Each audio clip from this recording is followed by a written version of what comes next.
ছোট পর্দার অভিনেতা জাহির আলভির স্ত্রী আফরা ইবনাত খান ইকরার আত্মহত্যার ঘটনা এখন উত্তাল শোবিজ অঙ্গন।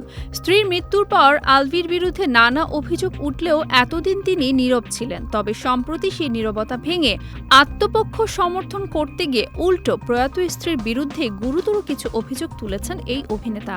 আর তাতেই রীতিমতো চটেছেন আলভির সহকর্মী ও জনপ্রিয় অভিনেত্রী অহনা রহমান।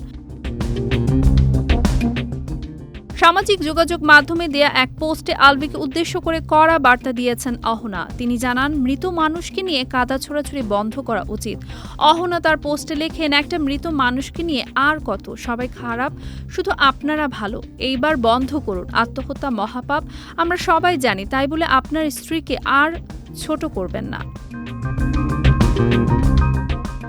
আলভির আচরণের সমালোচনা করে অহনা আরও মনে করিয়ে দেন যে সত্যের বিচার সৃষ্টিকর্তা করবেনই। তিনি লেখেন, মনে রাখবেন, আল্লাহ ছাড় দেন কিন্তু ছেড়ে দেন না। ইকরার মৃত্যুর ঘটনায় শুরু থেকেই আলোচনায় উঠে এসেছে আলভির সহ অভিনেত্রী ইফাত আরা তিথির নাম।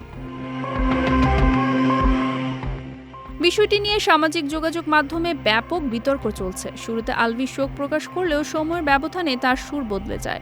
নিজের দোষ ঢাকতে তিনি মৃত স্ত্রীর চরিত্র বা ব্যক্তিগত বিষয় নিয়ে নেতিবাচক মন্তব্য করছেন বলে অভিযোগ তুলেছেন নেটিজেন সহ বিনোদন অঙ্গনের অনেকে।